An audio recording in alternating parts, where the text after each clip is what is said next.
भारत में पैतृत्व अवकाश का चलन बढ़ रहा है। आज इस विषय पर हम चर्चा कर रहे हैं। Awareness of latest labour law की सीरीज के तहत हम लेबर लॉ से संबंधित काफ़ी सब्जेक्ट पर, काफ़ी विषयों पर बात कर चुके हैं और आगे भी करते रहेंगे। यह उसकी 14वीं सीरीज है। मैं आपसे यहाँ यह भी निवेदन कर रहा हूँ कि आप मेरे चैनल को सब्सक्राइब कीजिए ताकि आपको इस तरह की श्रम कानूनों से संबंधित जानकारी सबसे पहले मिले और आपकी जानकारी अपडेट रहे। जैसा कि मैंने आपसे कहा कि आज हम बात कर रहे हैं paternity leave in India. Bharat में पितृत्व अवकाश की क्या स्थिति है, तो इसको जानने के लिए मैं पहले भारत में कितने तरह के एम्प्लॉयर्स हैं उस पर बात करना चाहता हूं।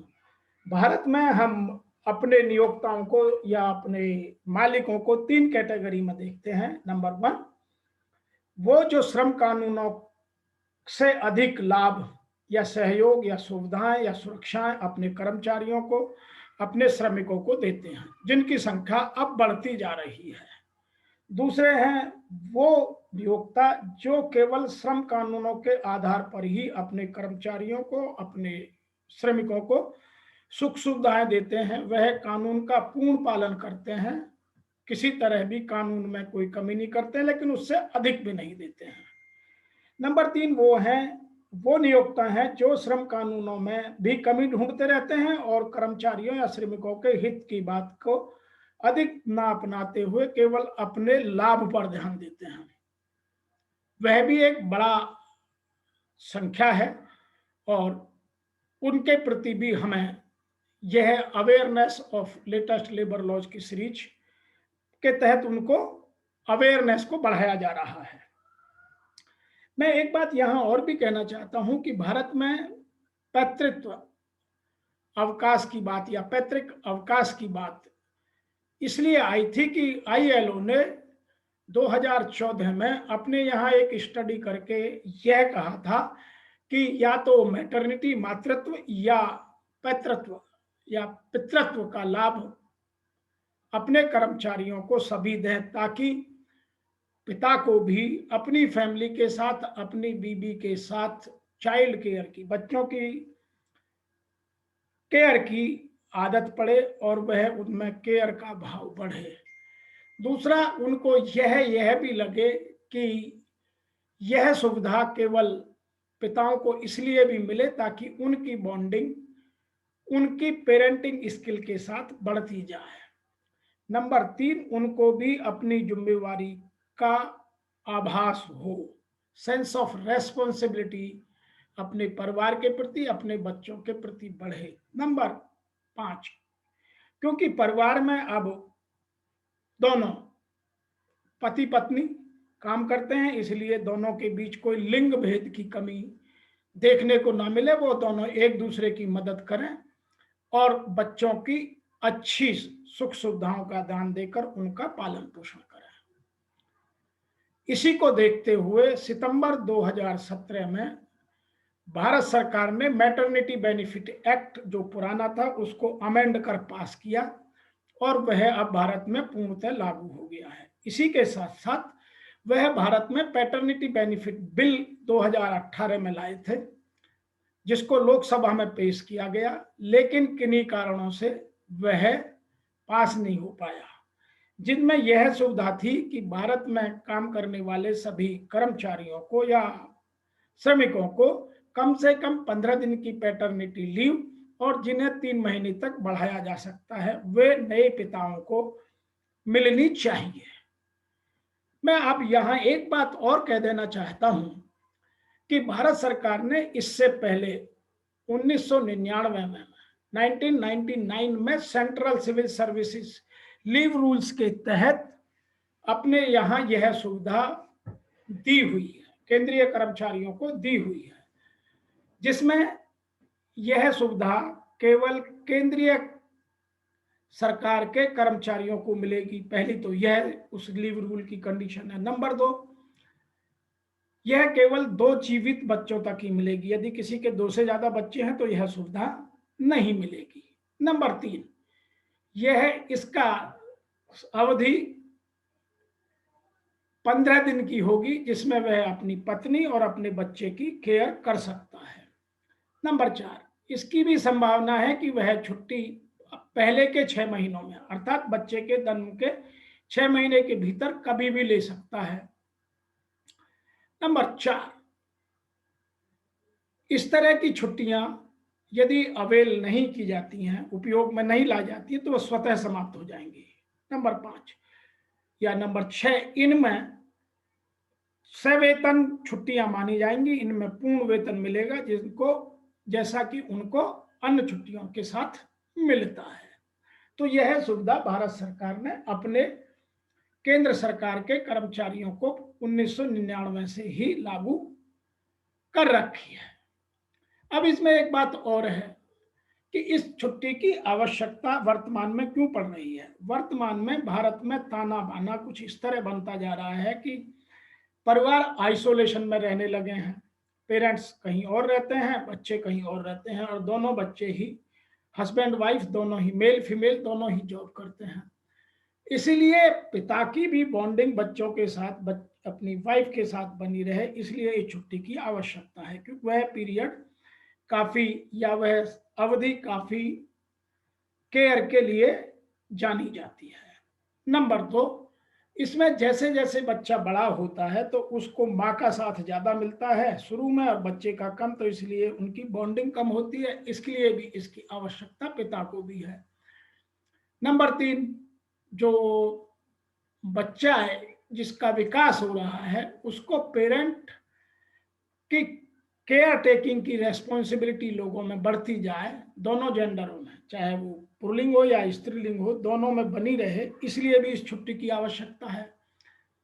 नंबर 5, जो सबसे ज्यादा आवश्यकता है वो यह है कि मेल और फीमेल, स्त्रीलिंग और पुल्लिंग दोनों को केयर गिवर्स के रूप में जाना जाए। ऐसा नहीं है कि केवल माँ को ही केयर गिवर्स के, क्योंकि आजकल माँ भी ब्रेड अर्नर्स बन गई हैं और पिता भी ब्रेड अर्नर्स बने हुए हैं। तो दोनों ही यदि कमाते हैं, दोनों ही परिवार में आर्थिक अर्जन करते हैं, तो उनके लिए यह आवश्यक है कि दोनों की जिम्मेवारी, दोनों का उनका केयर करने का भाव भी एक सा हो।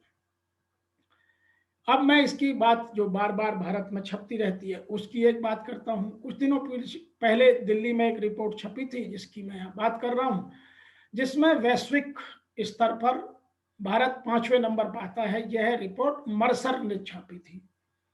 इसमें पूरे विश्व के स्तर पर उन्होंने कुछ आंकड़े इस तरह दिए थे कि 38% कंपनियां अपने कर्मचारियों को पितृत्व अवकाश दे रही हैं।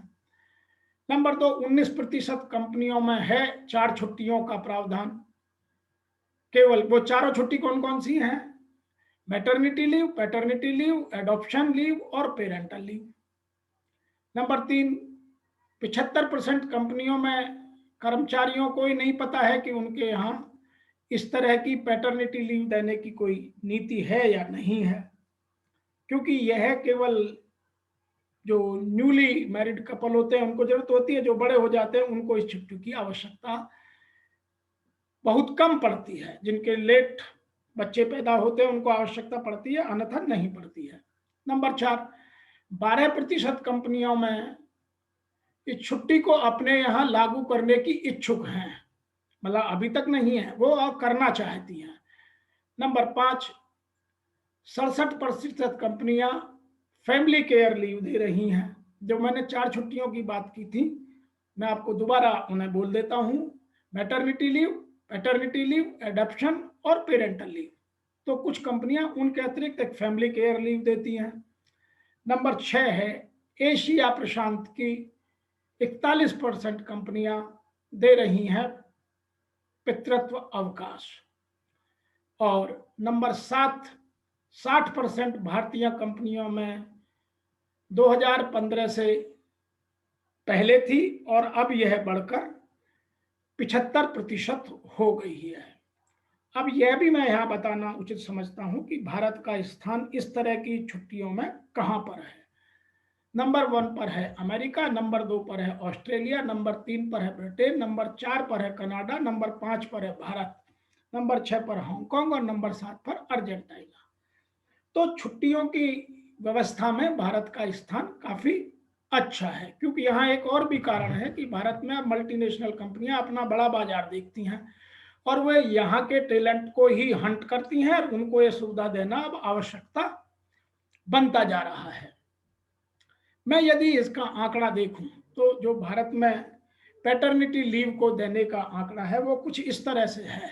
माइक्रोसॉफ्ट 6 वीक की देती है, क्यूमिंस इंडिया 5 वीक की देती है, डयागोयो 4 वीक की देती है, फिलिप्स इंडिया 8 वीक देती है, जॉनसन एंड जॉनसन 8 वीक देती है, सेल्स फोर्स 12 वीक देती है, पेप्सिको 8 वीक देती है, एक्या 26 वीक देती है और जोमेटो 26 वीक देती है। इसके अलावा बहुत सारी कंपनियां हैं भारत में भी जो प्रोग्रेसिव एम्प्लॉयर्स हैं वो भी, और अन्य मल्टीनेशनल कंपनियां भी। मैंने केवल कुछ के नाम लिए हैं, ऐसा नहीं सोचा कि और नहीं देती हैं, बहुत सारी कंपनियां देती हैं। जैसे हमारे यहाँ टाटा बहुत पहले से, जब कोई नियम उपनियम आते हैं उससे पहले से अपने कर्मचारियों को, अपने श्रमिकों को कुछ सुविधाएं देते हैं। जैसे प्रोविडेंट फंड उसका उदाहरण है। 1952 से वो प्रोविडेंट फंड दे रहे हैं, जबकि एक्ट बना 1956 में।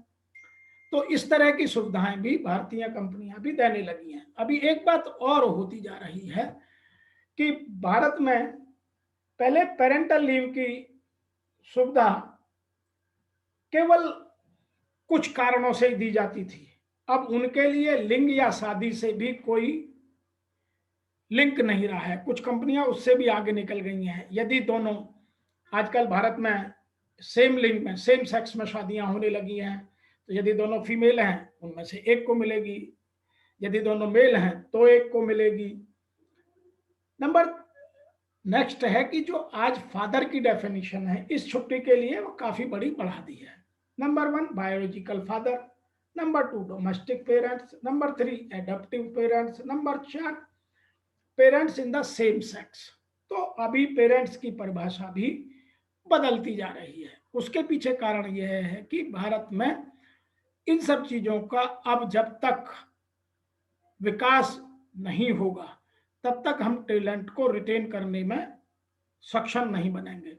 तो कुछ कंपनियां इनको टैलेंट रिटेंशन की पॉलिसी के तहत लाती हैं, कुछ कंपनियां आज अपने यहाँ टैलेंट को अट्रैक्ट करने के लिए लाती हैं, कुछ कंपनियां अपना एम्प्लॉयज की केयर इतनी ज्यादा करती हैं कि उनके लिए लाती हैं। तो मैं उसके कुछ उदाहरण देना चाहता हूं।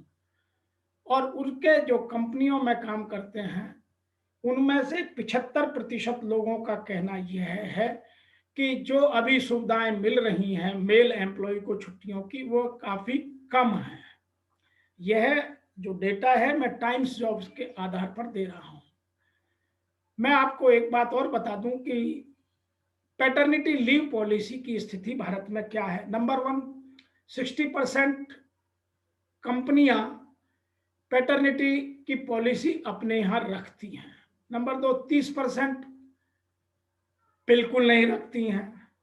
नंबर 4, 10% कंपनियां ऐसी भी हैं कि जिनके एम्प्लॉय को या जिनके कर्मचारियों को यही पता नहीं है कि हमारे यहाँ इस तरह की छुट्टियां हैं या नहीं है। यह डेटा मैं इसलिए बता रहा हूं कि टाइम्स जॉब ने यह 950 मेल एम्प्लॉयज के साथ डेटा इकट्ठा किया और जिनमें 45%, 950 का 45% उनमें से वो थे जो पैटर्निटी लीव की परिभाषा में आते थे। दूसरा एक डाटा जो इसके साथ में और शेयर करना चाहता हूं कि वो ड्यूरेशन ऑफ पैटर्निटी लीव। लगभग 10% लोगों ने कहा कि जो प्रोविजन है वो कम से कम 15 दिन से ज्यादा होना चाहिए, 15 दिन से कुछ नहीं होता। नंबर 2, 20% लोगों का कहना है कि कंपनी में प्रोविजन 10 से 15 दिन का है लेकिन वह कम है, इसको तुरंत बढ़ जाना चाहिए।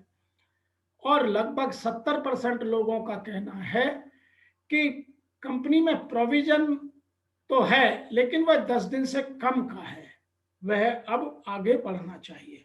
तो उन्होंने स्वीकार किया कि उनके यहाँ छुट्टी की व्यवस्था है लेकिन 10 दिन की है। अब यदि आप देखें कि आइडियल ड्यूरेशन कितना होना चाहिए, इसका जो लोगों से पूछा गया तो उन्होंने क्या कहा, 10% लोगों का कहना है कि ये कम से कम 1 से 2 महीने की छुट्टी होनी चाहिए। 40% लोगों का कहना है कि ये 10 से 15 दिन की छुट्टियां काफी हैं और 50% लोगों का कहना है कि ये छुट्टियां कम से कम 1 महीने की अवश्य होनी चाहिए। मैं आपको यहाँ यह भी बता देना चाहता हूं कि पेरेंट का फैमिली में रोल क्या है। जब नया बच्चा घर में आता है तो उस टाइम में 85% आज के फादर अपना इक्वल रोल प्ले करते हैं न्यूली बॉर्न बेबी के साथ। जैसे उसकी माँ उसकी केयर करती है उतना ही फादर भी करता है।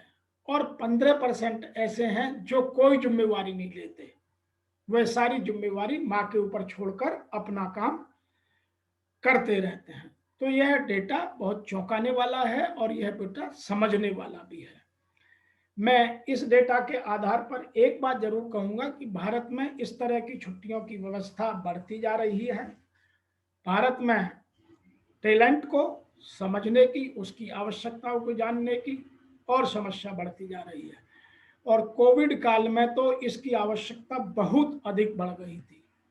मैं आज इस वीडियो में आपके साथ इतना ही, फिर आगे शीघ्र ही आपकी जानकारी इस तरह के विषय पर पूरी करने के लिए आपसे फिर मिलेंगे। तब तक का आपका मेरा इस वीडियो को देखने का, सब्सक्राइब करने का और अपने साथियों को फॉरवर्ड करने के लिए आपका बहुत बहुत धन्यवाद।